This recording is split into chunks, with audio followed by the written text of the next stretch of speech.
10 ലക്ഷം രൂപയ്ക്ക് ചെയ്യാൻ പറ്റിയത് ഒന്ന് പറയൂ. നമ്മുടെ ഏറ്റവും വലിയ കാര്യം എന്താ വെച്ചാൽ ഈ വീടിന്റെ എല്ലാ ഡിസൈൻസും പ്ലാൻസ് ഒക്കെ നമ്മുടെ ആയിരുന്നു. ഓക്കെ. അപ്പൊ വ്യക്തമായ ഓരോ പണിയുടെ ഐഡിയാസ് നമുക്ക് ഉണ്ടായിരുന്നു. അപ്പൊ ഇതിന് മെയിനായിട്ട് നമുക്ക് സഹായിച്ചിട്ടുള്ളത് കൺസ്ട്രക്ഷൻ വർക്ക് നടക്കുന്ന മാമനും പിന്നെ ഏട്ടനും ഒക്കെ. നമസ്കാരം. നമ്മളെന്നുള്ളതേ ഇവിടെ കാലിക്കറ്റ് എയർപോർട്ടിന്റെ ഭാഗത്താണുള്ളത്. ജിതിന്റെ കുടുംബത്തിന്റെ ഒരു വീടാണത്. വെറും 10 ലക്ഷം രൂപയാണ് ഈ വീടിന്റെ ബഡ്ജറ്റ് വന്നിരിക്കുന്നത്. 10 ലക്ഷം രൂപ എന്ന് വെച്ച് കഴിഞ്ഞാൽ ഞങ്ങളതിനെ തെറി വിളിക്കാൻ നിൽക്കരുത്, കമന്റ് ബോക്സിൽ വന്നിട്ട് പറയാൻ നിൽക്കരുത്.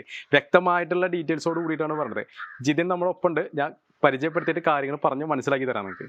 വെറും 10 ലക്ഷം രൂപയാണ് ഈ വീടിന്റെ ബഡ്ജറ്റ് വന്നിരിക്കുന്നത്. അതിന് പല കാരണങ്ങളും ഉണ്ട്, അതിന്റെ കാര്യങ്ങളും ഉണ്ട്. ഈ ഒരു സംഭവം വാള് കണ്ടില്ലേ, പിന്നെ ഈ ഒരു വാള് ചെയ്യാനായിട്ട്, ഈ ടൈല് ചെയ്യാനായിട്ട് വെറും 2000 രൂപ മാത്രമേ ചിലവായിരിക്കണത്. പണിക്കൂലി, മെറ്റീരിയൽസ് എല്ലാം ഉൾപ്പെടെ ഈ ഒരു ഭാഗം, ഈ ഒരു പോർഷൻ ചെയ്യാനായിട്ട്. ഓക്കെ. 920 സ്ക്വയർ ഫീറ്റ് വീടാണ്, 2 ബെഡ്റൂമാണ് വരുന്നത്. 10 ലക്ഷം രൂപ ബഡ്ജറ്റ്. 7 സെന്റാണ് മൊത്തം പ്ലോട്ട് വരുന്നത്. അതിൽ 5 സെന്റിലാണ് നിർമ്മിച്ചിരിക്കുന്നത്. ഓക്കെ. വീട് വരുന്നത് ഇവിടെ മലപ്പുറം ജില്ലയിലെ കാലിക്കറ്റ് എയർപോർട്ടിന്റെ അടുത്താണ് ഈ ഒരു വീട് സ്ഥിതി ചെയ്യുന്നത്. സിറ്റ് ഔട്ടാണ് വരുന്നത്. അതേപോലെ തന്നെ വുഡിൻ്റെ വർക്കൊക്കെ തേക്കിലാണ് ചെയ്തിരിക്കുന്നത്. ഒരു ബെഞ്ച് കൊടുത്തിട്ടുണ്ട്. പിന്നെ അതുപോലെ തന്നെ ടൈലൊക്കെ നല്ല മനോഹരമായിട്ടുള്ള ടൈലും കാര്യങ്ങളൊക്കെ ഉപയോഗിച്ച് ചെയ്തിട്ടുണ്ട്. ഇതാണ് ഇതിൻ്റെ മെയിൻ ഡോറ് വരുന്നത്. പ്ലെയിൻ ആയിട്ടുള്ള സിമ്പിളായിട്ടുള്ള മെയിൻ ഡോറാണ് വരുന്നത്. അതിൻ്റെ ഫ്രെയിമും ഡോറും കാര്യങ്ങളും എല്ലാം തേക്കിലാണ് ചെയ്തിരിക്കുന്നത്. പിന്നെ അതുപോലെ തന്നെ നമുക്കിതിൽ നേരെ വന്നു കഴിഞ്ഞാൽ വിശാലമായിട്ടുള്ള ഒരു ഫാമിലി ലിവിങ് ഏരിയ ആണ് ഇവിടെ കൊടുത്തിരിക്കുന്നത്. അതിലൊരു സെറ്റ് കൊടുത്തിട്ടുണ്ട്, വിൻഡോസ് കൊടുത്തിട്ടുണ്ട്. അതുപോലെ തന്നെ ഇൻറ്റീരിയർ വർക്കും കാര്യങ്ങളൊക്കെ കുറച്ച് കഴിയാനുണ്ട് കേട്ടോ. അപ്പോൾ അതൊന്നും ഇതിൽ ഉൾപ്പെടുത്തിയിട്ടില്ല. ഫർണിച്ചറും കാര്യങ്ങളൊന്നും ഈ ഒരു ബഡ്ജറ്റിൽ ഉൾപ്പെടുത്തിയിട്ടില്ല. ഓക്കെ. പിന്നെ ഈ ഒരു ഭാഗത്ത് വന്നു കഴിഞ്ഞാൽ ഒരു വാഷ് ബേസിൻ യൂണിറ്റ് റെഡിമെയ്ഡാണ് അവർ മേടിച്ചിരിക്കുന്നത്. പിന്നെ അതുപോലെ തന്നെ നമുക്ക് ഈ ഒരു പാർട്ടീഷൻ ഇവിടെ ഒരു വാൾ കൊടുത്തതിന് ശേഷം ഈ ഒരു ഭാഗത്തായിട്ട് ഡൈനിങ് സ്പേസ് അറേഞ്ച് ചെയ്തിട്ടുണ്ട്. ഒരു പ്രൈവസി കിട്ടാവുന്ന രീതിയിലാണ് ഈ ഒരു ഡൈനിങ് സ്പേസ് ഇവിടെ അറേഞ്ച് ചെയ്തിരിക്കുന്നത്. പിന്നെ കിച്ചന്റെ കാര്യം പറയാനുള്ളത് എന്താണെന്ന് വെച്ച് കഴിഞ്ഞാൽ കിച്ചൺ പുറത്താണ് അവർ സെറ്റ് ചെയ്തേക്കുന്നത്. ഇതിൽ കിച്ചൺ ഉൾപ്പെടുത്തിയിട്ടില്ല.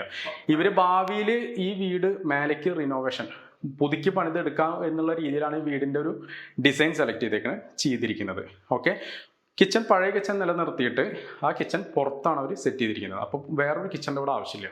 അപ്പോൾ അവർക്ക് പുറത്ത് വേറെ കിച്ചൺ ഉണ്ട്. ഓക്കെ. പിന്നെ നമുക്ക് ഇവിടെ ഈ ഒരു ഭാഗത്തായിട്ട് വരുന്നത് 2 ബെഡ്റൂമാണ് വരുന്നത്. 2 ബെഡ്റൂമിൽ ഇത് മാസ്റ്റർ ബെഡ്റൂമും ഇപ്പുറത്തുള്ളത് സാധാ ഒരു ബെഡ്റൂമാണ് വരുന്നത്. ഇതാണ് മാസ്റ്റർ ബെഡ്റൂം വരുന്നത്. അത്യാവശ്യം നല്ല സൗകര്യമുള്ള ഒരു ബെഡ്റൂമാണ്. പിന്നെ ഇവിടെ ഒരു കോമൺ ബാത്റൂം വരുന്നുണ്ട്. പിന്നെ ബാക്കിയുള്ള വർക്കുകളൊക്കെ കുറച്ച് കഴിയാനുണ്ട്. അതൊക്കെ റെഡിമെയ്ഡ് ഡോറുകളാണ് ചെയ്തിരിക്കുന്നത്. ഈ ഒരു ഭാഗത്തായിട്ട് സ്റ്റെയർ കൊടുത്തിട്ടുണ്ട്. സ്റ്റെയറിൻ്റെ അടിഭാഗത്തായിട്ട് കോമൺ ബാത്റൂം കൊടുത്തിട്ടുണ്ട്. ഇവിടെ ഒരു 2ാമത്തെ ബെഡ്റൂം ഇവിടെ കൊടുത്തിട്ടുണ്ട്. ആ ബെഡ്റൂമായിട്ട് കുറച്ചുകൂടി സൈസ് കുറഞ്ഞിട്ടുള്ള ഒരു ബെഡ്റൂം. ഇതിൻ്റെ ബെഡ്റൂമൊക്കെ നല്ല രീതിയിൽ സെറ്റ് ചെയ്തിട്ടുണ്ട്. അവർ പ്ലൈയിൽ സെറ്റ് ചെയ്തിട്ടുണ്ട്. ഓക്കെ. അപ്പോൾ ഇത്ര ഉള്ളൂ ഈ ഒരു വീടിൻ്റെ കാര്യങ്ങൾ വരുന്നത്. അപ്പോൾ ഈ വീടിൻ്റെ കൂടുതൽ വിശേഷങ്ങൾ ഈ വീടിൻ്റെ ഓണറായിട്ടുള്ള ജിതിൻ തന്നെ നമുക്ക് ചോദിച്ചു നോക്കാം. അപ്പോൾ ജിതിൻ്റെ തന്നെ കാര്യങ്ങൾ ചോദിച്ചു കഴിഞ്ഞാൽ നിങ്ങൾക്ക് വ്യക്തമായിട്ടുള്ള ഡീറ്റെയിൽസ് ഇതിൽ കിട്ടും. എങ്ങനെ ഈ വീട് 10 ലക്ഷം രൂപയ്ക്ക് ചെയ്യാൻ പറ്റിയത് ഒന്ന് പറയൂ. നമ്മുടെ ഏറ്റവും വലിയ കാര്യം എന്താ വെച്ചാൽ ഈ വീടിന്റെ എല്ലാ ഡിസൈൻസും പ്ലാൻസ് ഒക്കെ നമ്മുടെ ആയിരുന്നു. അപ്പൊ വ്യക്തമായ ഓരോ പണിയുടെ ഐഡിയാസ് നമുക്ക് ഉണ്ടായിരുന്നു. അപ്പൊ ഇതിന് മെയിനായിട്ട് നമുക്ക് സഹായിച്ചിട്ടുള്ളത് കൺസ്ട്രക്ഷൻ വർക്ക് നടക്കുന്ന മാമനും പിന്നെ ഏട്ടനും ഒക്കെയാണ്. അവരെന്ത് ചെയ്തിട്ടുള്ള വെച്ചാൽ ഓരോ പണികൾ വരുമ്പോഴും സെപ്പറേറ്റ് ഒന്നായിട്ട് നമ്മൾ കരാറ് കൊടുക്കാതെ ഓരോ പണികളും സെപ്പറേറ്റ് ആയിട്ട് നമ്മൾ കരാറ് കൊടുക്കും. അതായത് ഇപ്പം വാർപ്പ് ഒരു ടീമിനാണ് കൊടുക്കുന്നുണ്ടെങ്കിൽ ഫ്ലോറിന്റെ പണി നമ്മൾ വേറെ ടീമിനാണ് കൊടുക്കുന്നത്. പിന്നെ ഒരു സാധനം പർച്ചേസ് ചെയ്യുമ്പോൾ നമ്മൾ ഒന്നിലധികം ഷോപ്പുകൾ നമ്മൾ എൻക്വയറി ചെയ്യുന്നുണ്ട്. അതായത് നമുക്ക് ഇഷ്ടപ്പെട്ട മെറ്റീരിയലും കിട്ടും, റേറ്റിലെ മാറ്റവും നമുക്ക് തിരിച്ചറിയാൻ പറ്റും. അങ്ങനെയാണ് നമുക്ക് ഈ ഒരു ബഡ്ജറ്റിൽ ചെയ്തെടുക്കാൻ പറ്റും. പിന്നെ ഒരുപാട് സാധനങ്ങളുണ്ട്. നമ്മുടെ തന്നെ എഫേർട്ടാണ് കൂടുതൽ. പെയിന്റിന്റെ പണിയായാലും ബാക്കി എല്ലാ കാര്യങ്ങളായാലും നമ്മുടെ എഫേർട്ടാണ് കൂടുതൽ. ഇതിപ്പോ മൊത്തം കോൺട്രാക്ട് കൊടുക്കാൻ നോക്കാം. സ്ക്വയർ ഫീറ്റിന് എത്ര രൂപ എന്നുള്ള രീതിയിൽ ചോദിച്ചിട്ടുണ്ടായിരുന്നു. അങ്ങനെ ചെയ്യാന്നുണ്ടെങ്കിൽ എത്ര രൂപ ബഡ്ജറ്റ് വരും ഈ ഒരു സ്ക്വയർ ഫീറ്റ്? ഒരു 18 ലക്ഷം രൂപയാണ് ഈ ഒരു വീട് ഈ രൂപത്തിൽ ചെയ്തെടുക്കാൻ വേണ്ടിയിട്ട് എസ്റ്റിമേഷൻ പറഞ്ഞിട്ടുണ്ട്. എസ്റ്റിമേഷൻ അങ്ങനെ ചോദിച്ചിട്ടുണ്ടായിരുന്നു. അത് ചോദിച്ചിട്ടുണ്ടായിരുന്നു. എത്ര ആൾക്കാരെത്തി ചോദിച്ചു? അങ്ങനെ ഞങ്ങൾ അങ്ങനെ ഒരു 3 ടീമിനെ എടുത്ത് ഒരാൾ 15 പറഞ്ഞു, 18 പറഞ്ഞു. ഇപ്പൊ നമുക്ക് ഈ വീടിന്റെ പണി കോൺട്രാക്ട് കൊടുത്ത സമയത്ത് തന്നെ തിരിച്ചറിയാൻ പറ്റിയത് വാർപ്പിന്റെ നമ്മള് വീടിന്റെ പണി കോൺട്രാക്ട് കൊടുക്കുന്ന സമയത്ത് വാർപ്പിന്റെ കോൺട്രാക്ട് ഒരു 3 ടീമിനോട് ചോദിച്ചു. ഒരു ടീം പറഞ്ഞത് 2 lakh, 1.5, 1.2 വേരിയേഷൻ. അതായത് ഒരേ പണി 12, 15, 17 അങ്ങനെ പറഞ്ഞു. ഞാൻ പറയുന്നത് പണി സെപ്പറേറ്റ് നമ്മൾ കോൺട്രാക്ട് ചോദിച്ചു. അതായത് വാർപ്പിന്റെ മാത്രം പണിക്ക് എത്രയാവുന്നത്.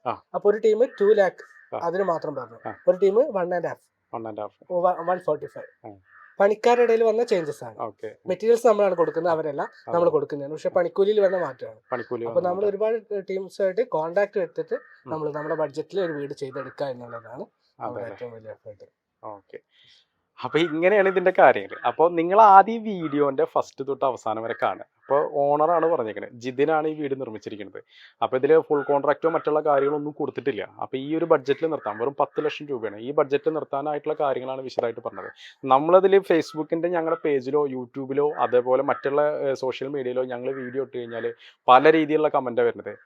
ഞങ്ങൾ 12 ലക്ഷം തരാം, എന്നാൽ നിർമ്മിച്ചതായോ, അതല്ല ഞങ്ങൾ ഈ ഒരു പൈസ തരാം, ഇത് എവിടെയാണ്, ഇത് ഉടായ്പല്ലേ, ഇത് പറ്റിക്കലല്ലേ എന്ന് പറഞ്ഞാൽ 100 തരം കമൻസുകളാണ് വരുന്നത്. അങ്ങനെ ചെയ്തിട്ട് കാര്യം, ഞങ്ങൾ ജെനുവിൻ ആയിട്ടുള്ള കാര്യമാണ് പറഞ്ഞത്, അല്ലാണ്ട് ഞങ്ങളിത് സ്ക്രിപ്റ്റ് തയ്യാറാക്കിയിട്ടൊന്നല്ല പറഞ്ഞത്.